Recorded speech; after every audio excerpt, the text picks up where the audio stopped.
నమస్తే, welcome to మనం TV. నేను మీ సాయి. ప్రస్తుతం మనతో పాటు సీనియర్ పొలిటికల్ అనలిస్ట్ కట్టా కార్తిక్ గారు ఉన్నారు. సార్తో మాట్లాడదాం. సార్ నమస్తే. నమస్తే సాయి. సార్, పేర్ని నాని గారు చాలా ఘాటు వ్యాఖ్యలు చేయడం జరిగింది. వ్యవసాయ శాఖ మంత్రి అచ్చెన్నాయుడు 9వ తేదీ వైఎస్ జగన్మోహన్ రెడ్డి చిత్తూరు పర్యటనలో ఎక్కడ నిజాలు మాట్లాడతారేమో అని చెప్పి 7వ తేదీ ఢిల్లీ వెళ్ళి దాంకున్నారు అని చెప్పి కూడా పేర్ని నాని గారు చెప్పడం జరిగింది. అది కాక ₹4 పెట్టి మామిడి రైతుల దగ్గర ఏదో కొన్నామని చెప్పి కూడా వ్యాఖ్యలు చేస్తున్నారు. దాని గురించి ఒక ప్రూఫ్ చూపియండి అని చెప్పి కూడా నిలదీస్తూ ఉన్నారు. దీని గురించి ఎలా చూడొచ్చు సార్? అంటే ఇలాంటి విషయాలు నువ్వు నేను చెప్పేదానికంటే కూడా రైతులు చెప్తే చాలా బాగుంటుంది. నిన్న జగన్మోహన్ రెడ్డి గారు బంగాళపాలెం పర్యటన పెట్టుకున్నారు. అక్కడ మామిడి యార్డును, మార్కెట్ యార్డును సందర్శించారు. రైతులతో మాట్లాడే ప్రయత్నం చేశారు. మనం విజువల్స్లో చాలా క్లియర్గా గమనించవచ్చు. కొన్ని మామిడి కాయలని రోడ్డు మీద పారబోసి టాటర్తో తొక్కిచ్చారు. జగన్మోహన్ రెడ్డి గారి కన్వాయ్ కూడా ఆ మామిడి కాయలను తొక్కుంటూ ముందుకెళ్ళిపోయింది. అయితే దాని మీద ఒక రైతు మాట్లాడాడు. నేను చాలా క్లియర్గా అక్కడ ఉన్నటువంటి ఒక రైతు ఎవరైతే పాపం మామిడికాయలు రోడ్డు మీద పడే తొక్కిచ్చారు అంటే బంగారుపల్లి ఉన్న వ్యక్తి రోడ్లో పోసేసి దాన్ని తొక్కిచ్చేసి నా సంవత్సరం అంతా పండించిన పంటని నన్ను ఎంత వృధా లేకుండా చేసి గవర్నమెంట్ సబ్సిడీ పోయా నాకు నా సొంత కాయ కూడా నేను ఈ పొద్దు నేను అమ్ముకోలేక రోడ్డు మీద పోసి తొక్కిచ్చేసుకుంటే ఈ పొద్దు అదే జగన్మోహన్ రెడ్డి దగ్గర ఈ వైసీపీ గుండా నాయకులు ఈ పని చేసి నేను ఎట్లా లేకుండా ఈ పొద్దు నేను సంవత్సరం చేసిన పంటంతా నాకు వృధా అయిపోయి నా బాధను యూనికని చెప్పేసి నాకు ప్రభుత్వం ఇచ్చేది పోయా నేను ఇప్పుడు నాది అమ్ముకునే అవకాశం లేకుండా కూర్చుంది. జగన్మోహన్ రెడ్డి చేసిన పనికి నా జీవితం అంతా ఈ సంవత్సరం అంతా నాకు కూర్చా ఈ వైసీపీ నాయకులు ఈ పొద్దు చీరవ కట్టుకొచ్చి నా ట్యాక్టర్ నుంచి రోడ్డు పాలు చేసి నా ట్యాక్టర్ తొక్కిచ్చేసి ఎందుకు లేకుండా నేను దాన్ని ఎత్తి పోసుకోలేకుండా. అంటే ఎవరిది సార్ మామిడికాయలంతా వేసింది? అతనిదేనా? అతని ట్రాక్టర్లా రెండు? ఇతనిది కూడా ఒకటి.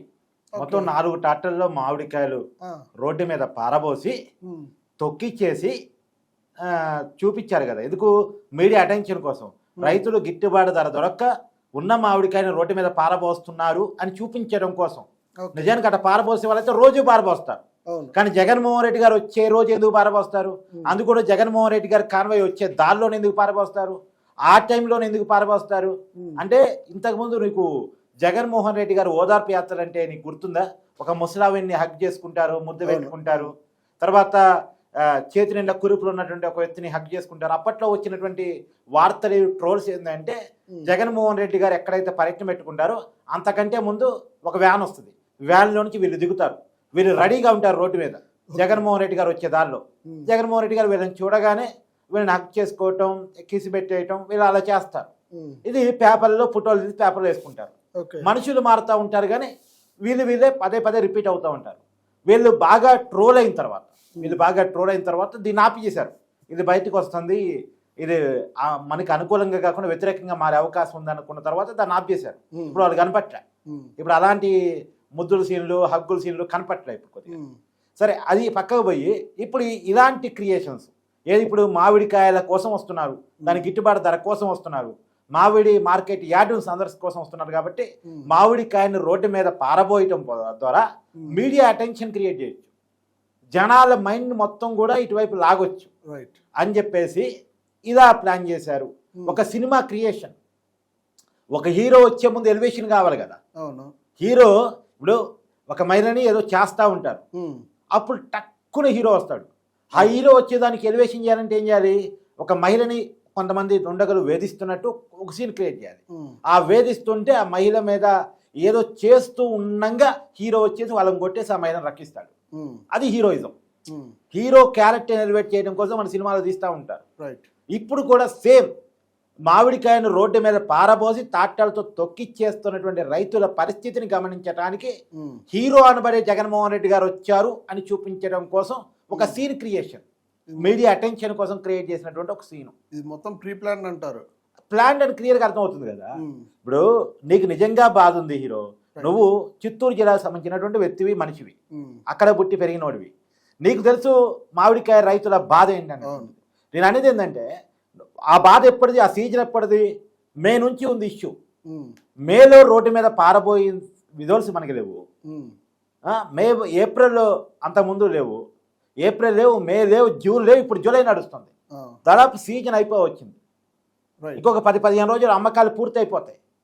ఇప్పుడు నువ్వు వచ్చి ఇప్పుడేదో రైతులు రోడ్డు మీద పారబోస్తున్నారంటే, ఒకప్పుడు ఏదైతే కంపెనీలు టైప్ అయి సిండికేట్ అయి 3-4 రూపాయలు 5 రూపాయలు మాత్రమే ఇస్తామన్నప్పుడేమో రోడ్డు మీద రైతులు పారబోయలేదంట.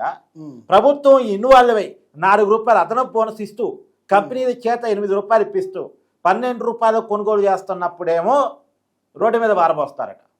ఇది ఏమైనా నమ్మటానికి అవకాశం ఉందా? అంటే ఒక సీన్ క్రియేషన్.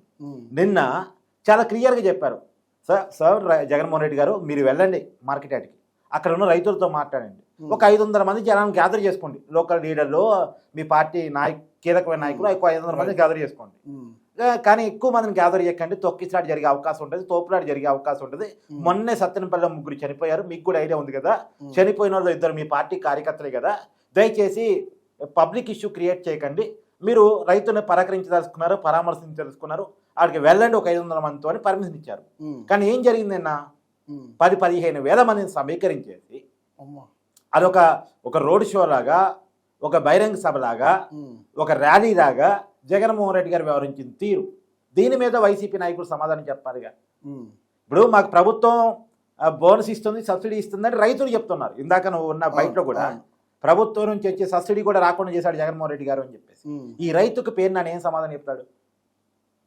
రాజకీయ సన్యాసం తీసుకోమని రైతు బయట నుంచి క్లియర్గా పేరు నాని గారికి పంపిస్తా, కావాలంటే ఆ రైతుతో మాట్లాడమను, ఆ రైతు కష్టం తెలుసుకోను, ప్రభుత్వం రైతులు సబ్సిడీ ఇస్తుందా లేదా కూడా తెలుసుకోమను, తెలుసుకొని ఏదో సవాల్ విసిరారు కదా రాజకీయ సన్యాసం తీసుకుంటానని, మరి రాజకీయ సన్యాసం తీసుకోమను. ఆల్రెడీ నేను రాజకీయ సన్యాసం తీసుకుంటున్నా, నా కొడుకుని రాజకీయాలు తీసుకొస్తున్నా అని చెప్పేసి మొన్న ఎన్నికల్లో వాళ్ళ అబ్బాయిని నిలబెట్టాడు, వాళ్ళ అబ్బాయిని ప్రజలు ఓడించారు. ఎందుకు? ఇలాంటి నోటి దోల వల్లే. అబద్ధానికి నిజానికి సంబంధం లేకుండా ఇష్టం వచ్చినట్టు మైక్ దొరికింది కదా అని మాట్లాడితే ప్రజలు యాక్సెప్ట్ చేయరు అని మన ఎన్నికలు చూపించారు. ప్రజలు ఆల్రెడీ నువ్వు వద్దున ఆయన అని చెప్పారు. మళ్ళా ఏదో ప్రజలేదో వీళ్ళని కోరుకుంటున్నట్టు మీడియా ముందుకు వచ్చి మళ్ళా పాత అబద్ధాలని క్రియేట్ చేసిన అబద్ధాలని చెప్పేటువంటి ప్రయత్నం ఏదైతే ఉందో దీన్ని యాక్సెప్టబిలిటీ కాదు. నిజంగా పేరు నాని గారికి అంత ఆనందం కనుకుంటే బంగారుపాలెం వెళ్ళమను, ఈయనైతే ఈయన కోసం జనాన్ని సమీకరించారుగా వైసీపీ నాయకులు, ఈయన వెళ్ళొచ్చు, ఫ్రీగా వెళ్ళొచ్చు, వెళ్ళి నిజంగా అక్కడ రైతులతో మాట్లాడమను, కావాలంటే రైతులతో కూడి ప్రెస్ మీట్ పెట్టమను.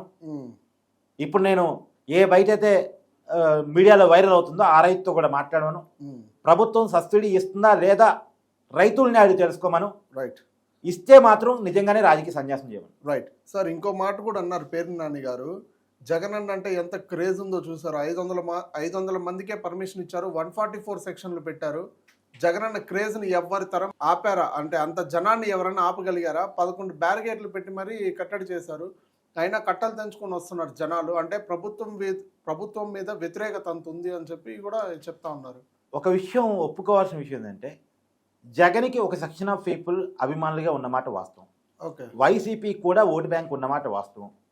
రెండోది ఆయన పర్యటనలో పెట్టుకున్న గతంలో సత్తెనపల్లి తెనాలి ఏరియాస్ కానీ, ఇప్పుడు ఈ చిత్తూరు జిల్లా కానీ, గతంలో ఆయన వెళ్ళినటువంటి నెల్లూరు ఆ ఏరియాలో కానీ జగన్మోహన్ రెడ్డికి మంచి ఫాలోయింగ్ ఉన్నమాట వాస్తవమే, దాంట్లో భిన్నాభిప్రాయం లేదు.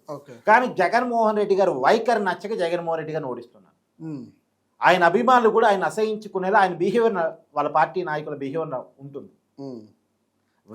జనం రారు అని మేము చెప్పం, జగన్కి ఖచ్చితంగా జనం వస్తారు. జగన్కి కాదు, పవన్ కళ్యాణ్కి వస్తారు, చంద్రబాబుకి వస్తారు, నారా లోకేష్కి వస్తారు, అందరికి వస్తారు. కానీ మనం వెళ్తుంది ఏ ప్రోగ్రామ్కి, వాళ్ళని సమీకరించుకోవాలా వద్దా అనేది ఆ పార్టీకి ఆ నాయకుడికి విచక్షణ ఉండాలి. రైతులకు గిట్టుబాటు దొరకట్లేదు, అందుకే చంద్రబాబు నాయుడు వద్దనుకోండి ఇప్పుడు వైఎస్ జగన్మోహన్ రెడ్డి వెంట వస్తున్నారని చెప్పి కూడా చెప్తారు. ఇప్పుడు సరే అబ్బా, నిజంగా గిట్టుబాటు ధర దొరకకపోతే ఎలక్షన్స్ వచ్చినప్పుడు ప్రజలు తమ కోపాన్ని చూపిస్తారు. సరే ఎలక్షన్స్ వచ్చినప్పుడు చూద్దాం. కానీ నువ్వు రైతుల పరామర్శ కోసం పోతున్నావు కదా, రాజకీయ ప్రోగ్రాం కాదు కదా, పొలిటికల్ ప్రోగ్రాం కాదు కదా. జగన్ సీఎం అని నినాదాలు ఏంటి? ఓడిపోయి 1 year కాకముందే జగన్ సీఎం అని నినాదాలు ఏంటి? అంటే నువ్వు రైతులైతే ఆ నినాదాలు చేయరు, రైతులైతే ఆ నినాదాలు చేయరు. మాకు గిట్టుబాటు ధర కల్పించాలి అంటారు, లేదు ప్రభుత్వం డౌన్ అయినా అంటారు కనీసం. కానీ జగన్ సీఎం అనరు. ఏంది ఇది ఎలక్షన్ టైం కాదు, ఆ సభ ఎలక్షన్ సభ కాదు. ముఖ్యమంత్రి పదవి కోసం ప్రచారం కోసం జగన్మోహన్ రెడ్డి గారు వెళ్ళట్లేదు. ముఖ్యమంత్రి పదవి ప్రచారం కోసం జగన్మోహన్ రెడ్డి గారు పోతేనో, ఎన్నికల ప్రచారం కోసం పోతేనో, రోడ్ షో ర్యాలీ పార్టీ పరంగా చేస్తేనో ఉండాల్సిన నినాదం ఒక రైతును పలకరించడానికి పోయినా, ఒక జవాన్ని పలకరించడానికి పోయినా, చనిపోయిన ఒక పార్టీ కార్యకర్త కుటుంబాన్ని పలకరించడానికి పోయినా ఆ నినాదం ఏంటి అసలు? ఎన్నికలు అయ్యి 1 year అయిపోయింది మొన్ననే జూన్కి. జూన్ 4, 2024 రిజల్ట్ వచ్చింది. మొన్న జూన్ 4కి 1 year అయిపోయింది. అంటే నెల నడుస్తుంది. అంటే ఇప్పుడే ఇంకా పదవి మీద వ్యామోహం ఏంటి నీకు? నువ్వు ప్రజల సమస్యల మీద మాట్లాడు, ప్రజల సమస్యల మీద మాత్రమే నీకు పార్టీ కార్యకర్తలతో నినాదాలు ఇప్పిస్తే, నిజంగా ప్రజల సమస్యని కూటమి ప్రభుత్వం తీర్చట్లేదు, నువ్వు మాత్రమే ప్రజలతో ఉంటున్నావు అని కనుక ప్రజలు భావిస్తే ఎన్నికలు వచ్చినప్పుడు తమ తీర్పిస్తారు. అంతేకాని ఇదా కొంతమంది కార్యకర్తల్ని సమీకరించుకొని, క్రోడీకరించుకొని, నీ అభిమానులతో నినాదాలు చేపించుకొని, రైతుల పేరుతో నీ కార్యకర్తను చూపించి వీరేదో రైతులు వీరేదో పలకరిస్తున్నాను అని చెప్తూ రాజకీయ గందరగోళాన్ని సృష్టించే ప్రయత్నం చేస్తే ప్రజలు అసహించుకుంటారు. పర్యటన చేయాలి కానీ ప్రజల మీద దండయాత్ర చేయొద్దు. ఇది నేను చెప్పదలుచుకున్నమాట. Thank you.